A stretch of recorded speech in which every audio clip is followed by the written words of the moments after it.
तर जय महाकाल भावनं मस्त सकाळी सकाळी झोपेतून उठलो आणि म्हटलं चला आता जायचं आपल्याला शिगव्याच्या ग्राउंडवर. नाही कारण ग्राउंडवर गेल्यानंतर बघतो तर काय म्हटलं बापरे एवढा भारी सूर्य. म्हटलं चला आता घेऊ आपण मस्त आपली रनिंग करून, कारण सकाळी 6लाच एवढा सूर्य उगला. म्हटलं धन्य आहे, काही खरं नाही.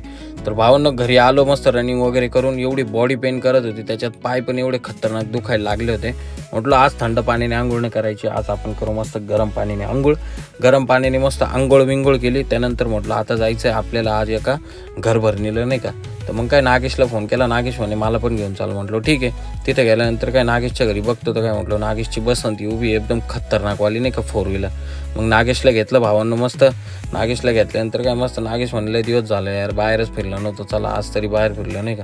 म्हटलं ठीक आहे. मग फायनली गाईज आपण पोचलो आत्याच्या घरी. आत्याच्या घरी गेल्यानंतर काही घरभरणीच होती. म्हटलं बापरे बंगला बिंगला तर एक नंबर बांधलेला आहे. म्हटलं तिथं पोचल्यानंतर बघतो तर काय पूजा वगैरे चालू होती. पूजा वगैरे झाली. त्यानंतर मग काय आरती वगैरे होती. सर्वजण जमा झाले. मस्त आरती बिरती घेतली. तुमच्या भावानी पण आरती केल्यानंतर काय नागेश भाऊनी केलं आपलं जेवण वगैरे. मग निघालो आपण आपल्या घरच्या प्रवासाला, नाही का. त्याच्यात काहीच एवढं खतरनाक ट्रॅफिक आणि वरतून एवढी धूळ बीळ. म्हटलं धन्य.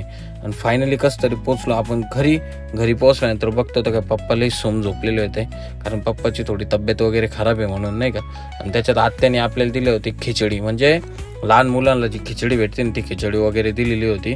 मग काय खिचडी वगैरे सर्व व्यवस्थित ठेवली, झोपून घेतलं. झोपेतून उठल्यानंतर आला मनीष भाऊ आपल्या घरी. म्हणे चला आपल्याला जायचं राग घ्यायला. म्हटलं चल बाबा आता काय करणार. म्हणे पप्पासाठी राग लागते. म्हटलं ठीक. फायनली गाईज आपण आलो राग वगैरे घरी घेऊन. तर चला गाईज भेटू मग आता आपण आपल्या नेक्स्ट व्लॉगमध्ये. Bye bye.